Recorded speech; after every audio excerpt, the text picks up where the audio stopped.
from Sacred Stories Publishing, and I'm excited to welcome you to our Author Summit. We are now speaking with Robert Atkinson, the author of The Story of Our Time. So, welcome, Robert. Hi, Patricia. Thank you very much for all the work you're doing for all the authors. It's been a big 2 days. It's been a really fun summit. I have to say that actually, thank you for sharing that, because it allows me to say what an honor it is to spend this time with the authors. You know, even reflecting before our conversation just now, I was thinking back about the authors that I've spoken with, and it really is just a pleasure and an honor to be able to share, you know, your work. So thank you. Thank you. So the story of our time, the subtitle is From Duality to Interconnectedness to Oneness. Share with our audience what the story of our time is about. Well, first, sorry, hold up your beautiful book cover. Sorry, we have to start the book cover. Here's the cover. The story of our time. Explain what the symbol is in the middle of it for everyone, and then please share what your book is about. Yeah, that's a mandala of 9 flames that represent the unity of the world's religions, and at the center of which is seen the one source from which they all originate. Mm-hmm. So that's really a symbol that captures the essence of what the book is about, too. Perfect. Okay, so expand on that, please. Thank you for sharing that. Well, just a word about our time. I mean, you know, everybody kind of feels that we're living in a time of massive, rapid change that's going on all around us all the time.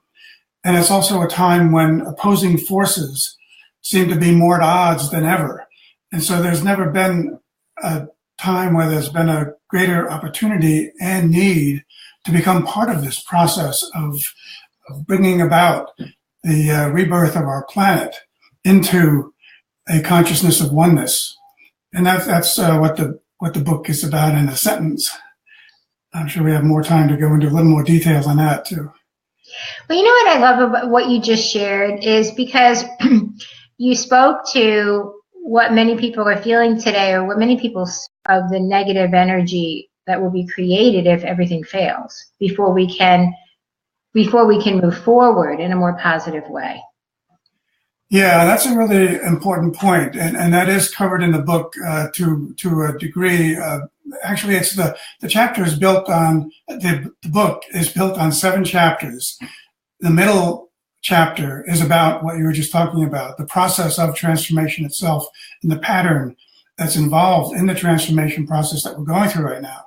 And it does appear that things are getting worse, and the worst thing about things getting worse is losing hope about not having to go through anything worse than what we've already been through. But of course, we know there have been 2 world wars so far and more things along those lines that fortunately we've been able to come out of. But we're at a point now where not only politically, but environmentally and every other way that things are really at a tipping point where they haven't been before. And so it's really crucial and critical that we don't just sit back and let things happen to get to that worst point, because there may be no return from that if we sit back and let that happen. So the book takes the opposite approach in pointing out that is clearly a possibility if we do either sit back or not take the action that we can and know we really need to. Because if we do take that action, then we have we're acting on our free will, on our choice to bring about a smoother transition, a smoother birth process. You know, as you know, there's so many metaphors that we can use here, and the actual birth process itself is a pretty good metaphor for that. You know, it gets really tough, and but once the birth process begins, and once the infant moves down the birth canal, there's no turning around. It's definitely leading to rebirth, and our role really is as midwives of this process to make sure that the birth that is inevitable, the rebirth that is inevitable, happens as smoothly and as gently as possible. So that's all in our means. We have the responsibility and the capacity to make sure it happens smoothly. Thank you so much for sharing that, Bob. And I do believe that your entire book is a very important work, and I encourage everyone to read it because it really does speak to just what you said, the responsibility I believe that we all have, and it will take all of us, right, to ensure this rebirth happens in a smooth and positive way. And I appreciate you being able to acknowledge the process of transformation and why it's important. It's a gentle process of transformation. And speak just for a minute, because when people say that, they think then that, everyone is talking about, we just think love and light and everything wonderful is going to happen.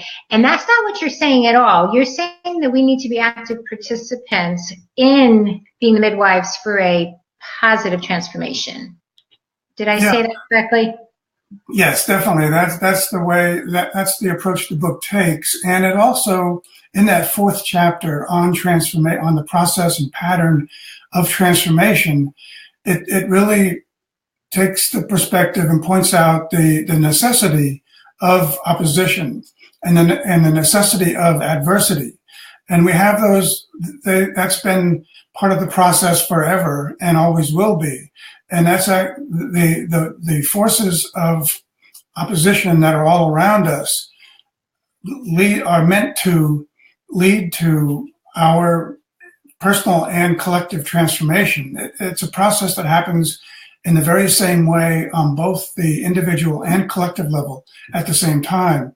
So we if we've been through life, to adulthood, even to adolescence, we should be well aware that there are not only forces of opposition in our lives, but that they have a purpose and a meaning to bring about our own transformation. So they're necessary. And the point about the necessity of adversity is to become, partly anyway, to become familiar enough with that pattern to not let it become overwhelming to us and to not get overwhelmed by what I call being in the muddle. It's really a three-phase process that in the way that transformation comes about. And it's similar to the story model of beginning, muddle, and resolution. And so we're in a collective muddle right now, what I would also call the dark night of the collective soul. But that muddle of opposing forces, opposing views, and all of that is meant to lead us to a normal, natural, organic transformation through which we'll realize that the pairs of opposites that are all around us are really only parts of a greater whole. And so when transformation does occur, we come to that realization that those opposing parts are, make up a greater whole. And in that way, they become unified. And that's how the process of transformation is completed. So the story of our time is really a book of hope, right? It is a book of hope. And you really do take the long view, the historical long view of this process. And I think that that's where a lot of the hope comes from, right? We're not just looking at today or the last decade or even century. Just give a larger overview of the book and how the book is laid out and what people can expect when they do read the story of our time. Yeah, the book really does take a big picture perspective of humanity's conscious evolution. And in doing that, the way that I found probably most useful in taking that big picture perspective is to look at humanity's history as a series of spiritual epics. in which there have been the founders of the world's religions have each created a new epic throughout time. And so over many millennia, human consciousness has leapt forward from localized perspective to an awareness of regional, then national, and now international matters. And we're approaching now, we have been for the last century and a half or so, we're approaching a consciousness of global integration and interconnectedness. So our greatest challenge right now may be in accepting this new emerging reality and developing a story that frames it all. And that's what the story of our time is designed to do, is to frame what's going on now in the context of the big picture perspective and the way we've progressed and evolved from one spiritual epoch to another that have been created by the world's major prophets, including Krishna, Abraham, Moses, Zoroaster, Buddha, Christ, Muhammad, and Baha'u'llah, the founder of the Baha'i faith in the mid-19th century. So each of those have, in their own time, impacted and changed the course of human life with the release of their spiritual energies. And so with the release of the most recent spiritual energies that have come to humanity in the mid-1800s, that's really the source of what's bringing about this emerging consciousness of oneness that we're all kind of understanding and recognizing and seeing the need for now, before it's too late. Yeah, and let's just say before it's too late, because it is important. This isn't, the end game has not been determined yet, and it really, truly is not necessarily going to end in our favor. And more people are really speaking up and saying that the responsibility of all of us, right? It takes all of us to ensure a positive resolution or positive transformation. If you're listening live, I encourage you to like our recording, say hello in the feed. We're going to be giving away one free copy of The Story of Our Time to one lucky listener. And if you have a question for Robert Atkinson, type it in the queue, because as you can tell, he's a very educated, right? This is your 9th book, and this book is very researched also, right, Robert? I mean, this is not something that you've just written because you just decided to sit down one day and write this book. I mean, this has been, you have, pages and pages of footnotes and research. I mean, speak to that a little bit. Speak to the creation of The Story of Our Time and why when people read it, they know that it is an account of the evolution of our human consciousness that they can believe in and work from. Yeah, it definitely has been a process of a great deal of research and pulling together a wide range of sources from the world's sacred literature to philosophers and scientists and literary figures. The whole range of thinkers throughout history have come to be part of this, and so there's a lot that went into it. It actually started, as far as when the idea for this book originated, I can go back many years, but in the year 2000, I did write an essay called "Culture and the Evolution of Consciousness," and that just became kind of the seed for what I knew at that time was a much larger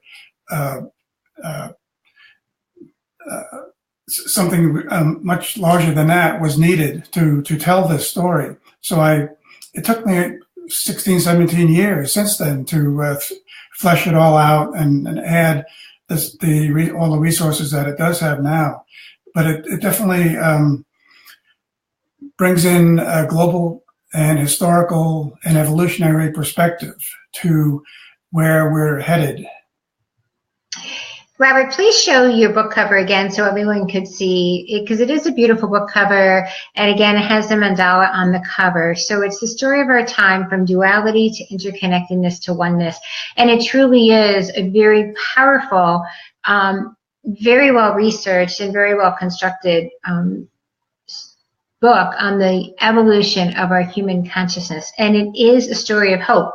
But Robert, I will say that it is a story of hope only if all of us, take part, right? Only if all of us step up and start being really actively responsible for being the midwives of this transformation, as you put it earlier.